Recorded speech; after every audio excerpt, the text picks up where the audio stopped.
This engine had a somewhat hard to find coolant leak, and it needed to be topped up with coolant each morning. Not a lot, maybe 150 to 200 mil. And the leak was discovered on a warmed up engine, and what you see here happened when the radiator cap was taken off. With the radiator cap on, there was no leak and no jet of water. Maybe a few drops on the ground when the motor was turned off and sitting there for a few minutes, but nothing obvious where the leak was actually coming from. This was temporarily fixed on the side of the road. The shiny part of the housing was roughened up with sandpaper, and this 2-pack paste was used to seal the pinhole. 2 coats were needed. The first one had to dry, and then the second one applied later. One more coat. How did the repair hold up?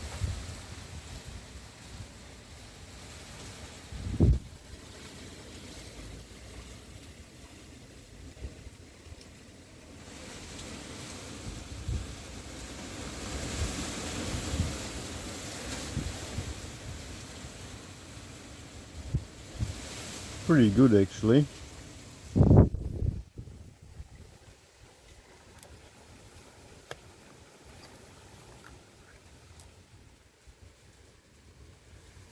As you can see here, the cooling system didn't have to be topped up anymore, and the vehicle was driven like this for about 2 weeks.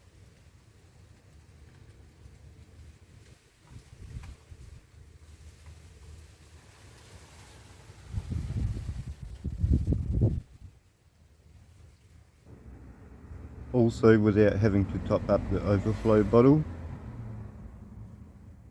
And now it's time to install a new casting. I would call it a bottom radiator hose casting / bypass hose casting.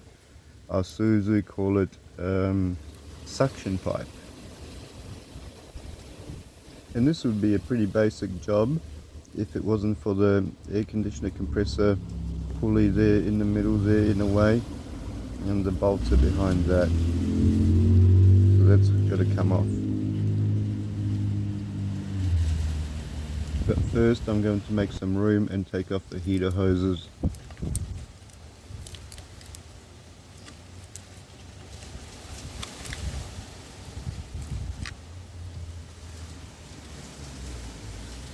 And remove the clamps on the bypass hose,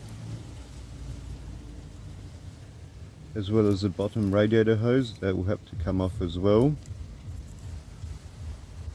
As you can see here, on the bypass hose the clamps were replaced, thinking the leak might be on the bypass hose.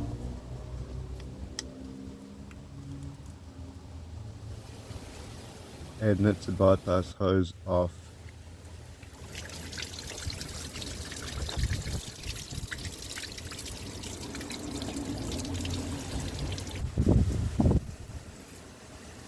The heater hoses are next.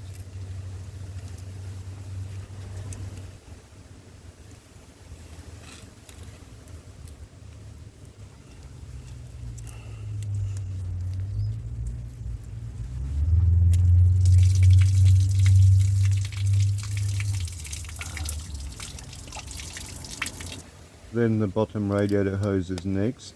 That's got to come off as well.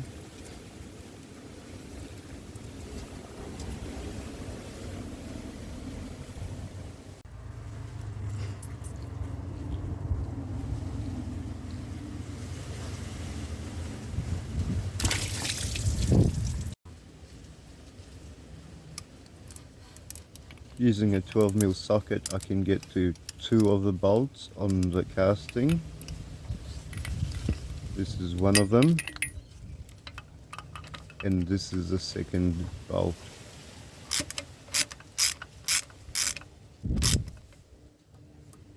Third and the last bolt, however, is behind the bracket and the pulley for the air conditioner compressor idler pulley, and you can't get to it with anything without taking off that bracket and the pulley and so forth. Using the same 12mm, I'll take off the tension off the belt on the idler pulley to get to the last bolt.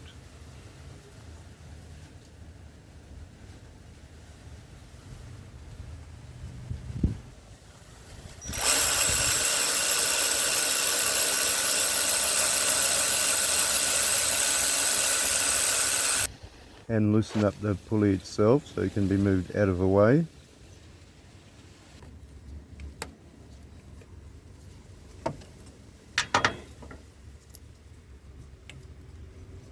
Like that, and now I can take off the belt.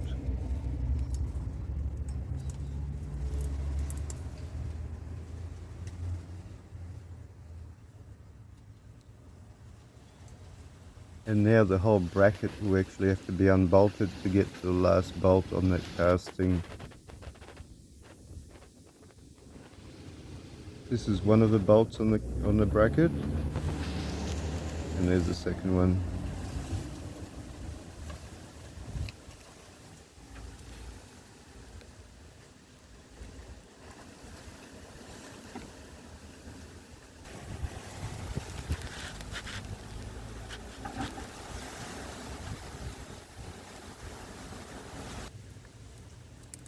With those two bolts removed, the whole bracket comes off together with the pulleys.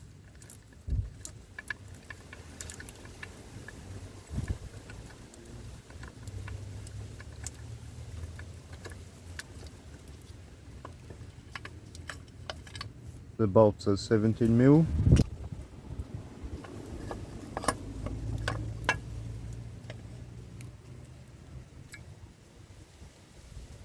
And now using a 12mm, I can remove the last bolt that holds the casting and remove the casting itself.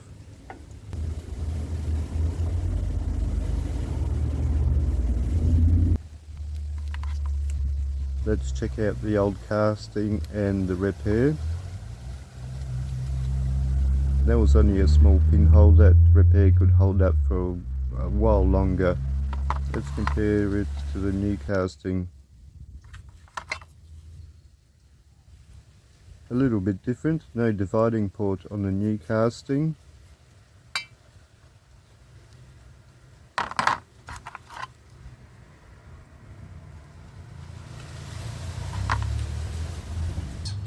And this is what the old casting looks like after I chiseled off the putty.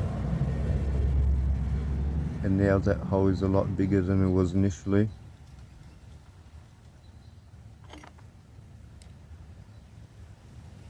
And yeah, you can see the light through that hole now.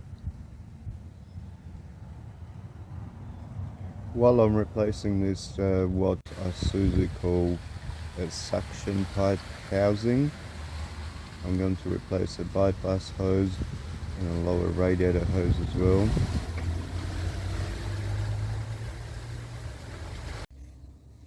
Using a spatula, I'm going to clean up the mating surfaces like I have in the lower part of this, and I'm going to be careful. This is aluminium, you don't want to damage it.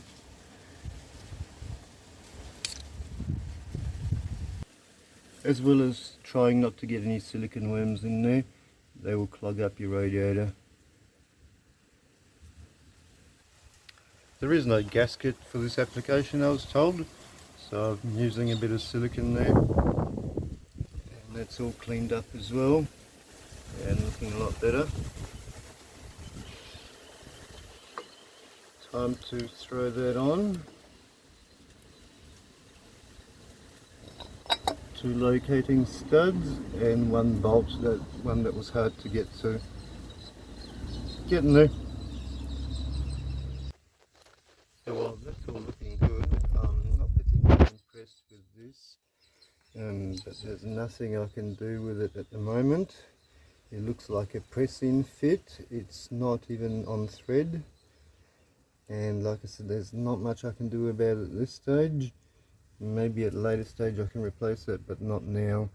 What I can do is fit the bypass hose in between these two. The only thing I could do is move the clamp to the more solid part of the hose there, and this end's good. This bracket where the pulleys can go back on, wherever it was that high, much higher? It was there. All three bolts are the same length.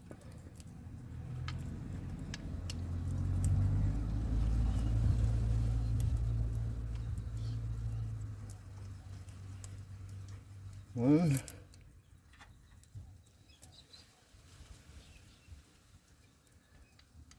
two,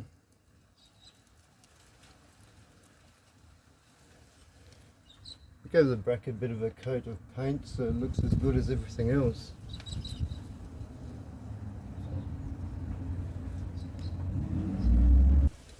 And that is a 17mm.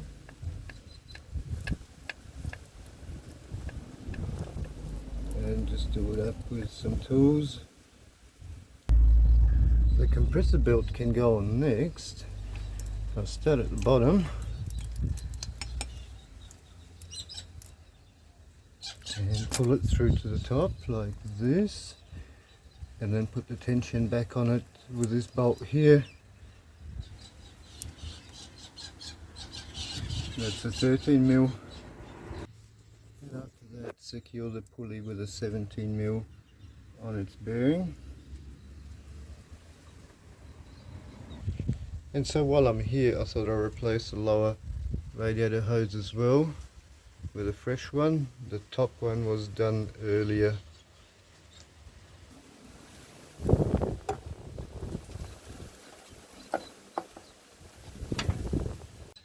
Heater hoses can go on next, and I've gone for new clamps on the heater hoses instead of those things. If I look at the owner's manual, it says about coolant capacity. I should be able to get in 12 litres. When this thing decides to focus, 12 litres.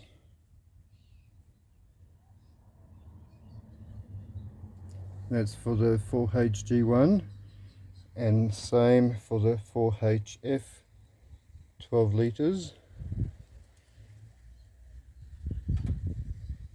Yeah. I was able to get in 9 litres. I was able to get in on the first fill. So 3 litres to go. And also when filling the coolant, be careful not to get any water on the, or coolant, water, whatever you're using, on the alternator. If the alternator gets wet inside, it will break within, if not straight away, within a couple of days, and you'll be replacing the expensive alternator as well. So just a tip. Thanks for watching, and see you next or the previous video.